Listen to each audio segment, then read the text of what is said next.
Hey, how you doing? Rocky Perry. Welcome to the first webisode in my series on dyslexia. Today's episode is going to focus upon diagnosis and signs of dyslexia.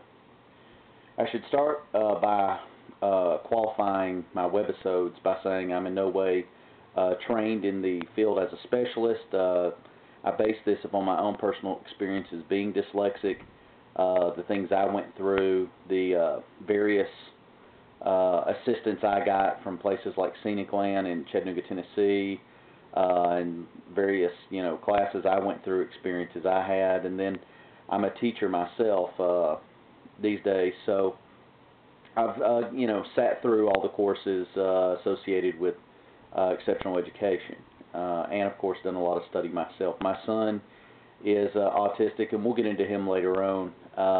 So, of course, when your son or daughter has this or that, you tend to read up on it and you become an expert. And what you find is there's a lot of opinions out there. So this webisode is going to focus on mine. Let's get down to it. Diagnosis and the signs of dyslexia. Way back when this experience happened to me, it was in the early 80s. I was in kindergarten or first grade, and I had a lady sort of pinpoint what was wrong with me, thinking it was dyslexia because of a personal experience she had.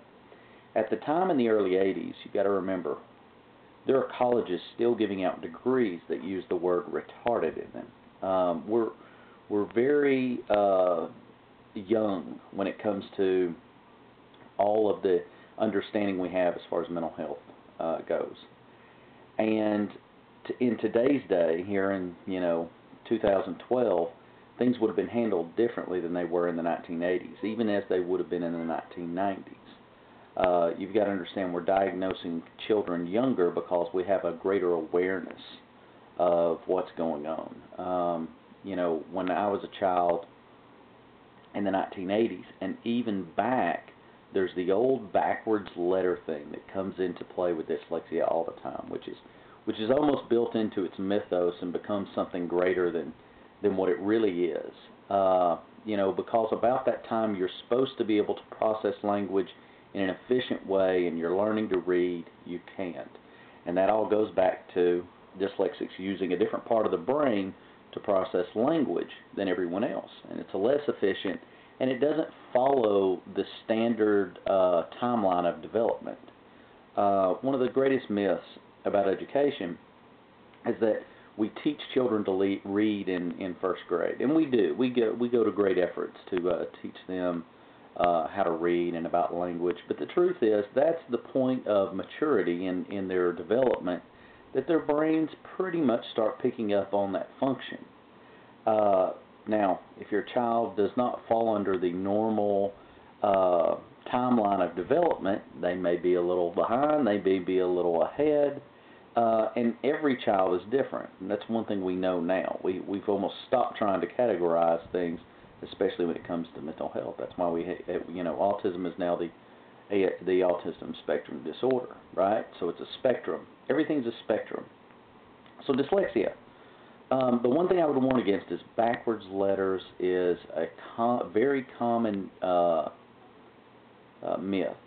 Most children write some letters backwards.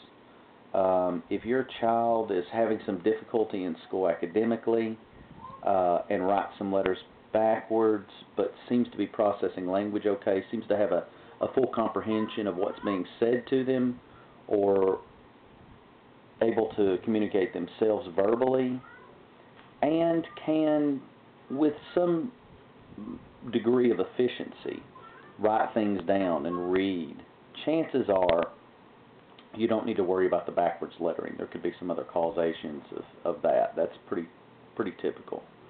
The things you need to look for in a processing disorder like dyslexia is some of these telltale signs. The blank look, asking a child a question and them just sort of looking at you, unsure of what you said. They'll develop defense mechanisms, whether it's avoidance of eye contact or a very common one amongst children who have a slow processing problem or are dyslexic, is just this smile and nod. Even if it's in response to a question or something that makes no sense whatsoever. I know with some dyslexic children that I've dealt with, you can ask them a question 2 or 3 times over again, and they just sort of smile and nod. They're looking for that generic reaction that they can put up as a mask. Behind it, though, is just them not understanding what you say. Pay attention to your children if they ask you what you said repeatedly. Don't think they're not listening to you. Many children, whether dyslexic or otherwise, need to hear something 2 or 3 times before their brain catches up. You got to remember, we're adults, most of us, and our brains are very efficient at processing the world around us and the language we're taking in. But for children, dyslexics, and any child, processes things a little slower. So, as far as diagnosis goes, you're going to run into some real issues. Back in the 80s, when I was diagnosed, that was a fairly, I wouldn't say common diagnosis, but it was a standard diagnosis, dyslexia. Here we are, fast forward to 2012, and that's not a diagnosis you're typically going to get. One, people want to avoid diagnosing anything because there's liability involved, because essentially they're putting their name on, yes, that's what they were diagnosed as. There's also the bureaucracy of the government where there's money involved. So there's just a tendency not to want to diagnose. Then there's the reality. Remember, statistically, 30% of all dyslexics also have another learning disability or mental disability, and the most common of which is ADHD. So you get a hyperactive child who also has some processing issues, and suddenly that child is going to be diagnosed with ASD, autism spectrum disorder. What you really want to look for with your child is, are they moving along and able to, even with time, process language? That's the little test. Do they respond to the questions you have eventually? Do they intake information, whether it's picture books or you reading to them? Do they respond to the information? Once they're of reading age, even if they're reading on a lower level, do they comprehend what they're reading? As the words come out of their mouth, can they answer questions about it? Are they putting up that fake smile, or can you tell that they just aren't hearing it? They are not processing it. Those are the telltale signs that you have a processing disorder on your hands, like dyslexia. But it's so difficult as a parent, especially of younger children, to figure this out, and because there's so many other things. Remember, autism is, you're wanting to look at social norms. Are they saying hi? Are they saying bye? Do they smile? Do they laugh? Do they interact with you? Do they show you love? Do they respond correctly to being sad? After you get on to them, are they interacting with other people in a normal way? And I promise you, with ASD, my child's ASD, you'll know. If you have questions and you're on the fence, chances are you're okay. Your child just may be at a lower level of development than, say, another child who's talking up a storm at 2 and also, very socially interactive and asking other adults questions and responds appropriately to their siblings and this sort of thing. Remember that every child is different. You will typically know if your child's ASD. You can tell just because there's some social norms, there's some responses that they just never get. So there's that. There's also this sensory disorder that comes into play. If your child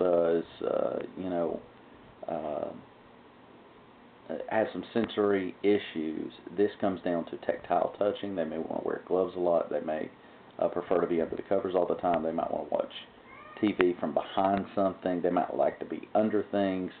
They're obsessive about washing their hands. Again, we're talking about a sensory disorder, and that really has almost nothing to do with dyslexia or a processing issue, although it's very common amongst autistic children. And then I would say that to be cautious. One of the telltale signs of dyslexia is delayed speech, but that's also a telltale sign of autism, and it's a telltale sign of a lot of things.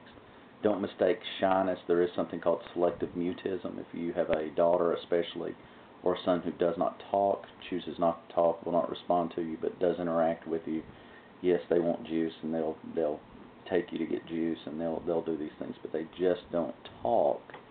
There is a thing called selective mutism, and you might want to look into it. So I guess, we come to the end of this webisode, and you're asking yourself, well, what do I know? What do I know? Well, what I can tell you for absolute sure is that looking back on things, my son with autism, probably before he was 1, there were these signs: the quietness, the lack of response, then at 2, the delayed, speech, and then as the 2-year-old went on, there's a lack of social norms, the interaction with other people, the lack of interaction with parents, and these sort of things, and it becomes very obvious. If your child is exhibiting symptoms such as those at that young age, get them involved with a program as quickly as you can. Google who your local group is. The government handles a lot of diagnosis and a lot of services early on that are free to you.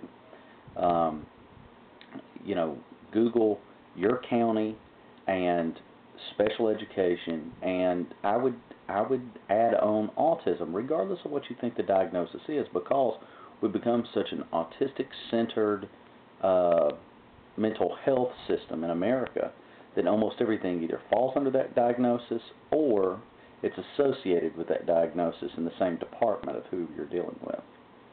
So early on, that's what you need to do.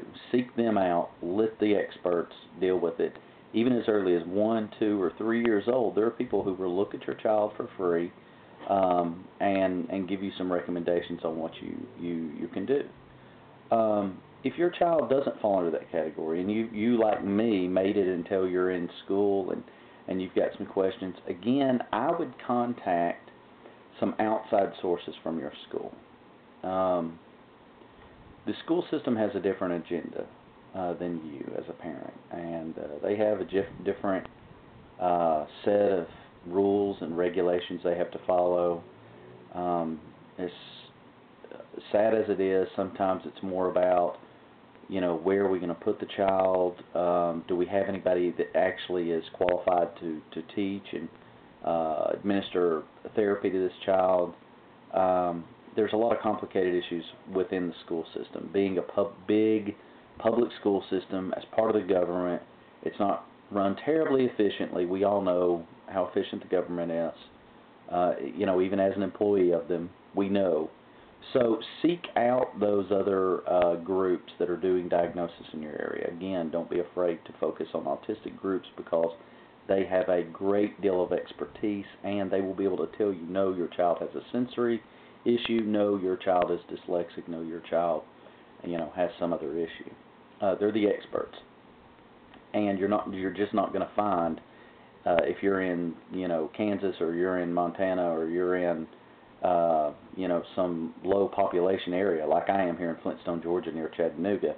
You're just not going to find a big dyslexic center that's going to diagnose for you. You're going to have to seek out an autistic group of diagnosers and that sort of thing. So just keep an eye on your child, and I would say don't worry about the small things. If your child does something quirky, if your child is obsessive about lining things up or builds blocks in a funny way, don't worry about it. But if if your child has a serious speech delay or has never told you they love you or doesn't say hello or goodbye no matter how many times they're cute, or you've got to say their name 5,000 times for them to even look at you or know you're in the room, you know, that's when you know you have an issue. If you're on that borderline, if you're really unsure, give it some time. We all develop at a different pace, and in the end we'll be fine. And for those of us that are dyslexic, doing less and not doing enough early is okay, because life gets easier for us. We do hit our stride as we get older. Language is our issue, but the gifts that we get from processing language in the area that we do is phenomenal. And we'll talk about the gift of dyslexia on another webisode, maybe the next one. I hope I've been helpful. I hope I haven't rambled too much, and I hope I've at least cleared up a couple of questions you might have about diagnosis, where to seek help, and when to seek help, and when to wait. Okay. Again, Google local groups. They're the ones that are there for you, and they're the experts that can help. Don't be afraid to deal with an autistic specialist, even if you think there's no way they're dyslexic, they just have this issue or that issue, because of today, in 2012, everything has been put under that umbrella so much that if your child has a mental health issue, from learning disability to dyslexia to selective mutism and whatever it is, those centers are where you're going to find the experts employed and able to help you out. There's not another place for you. Okay. Again, hope I've been helpful. I will see you next time. Have a good day.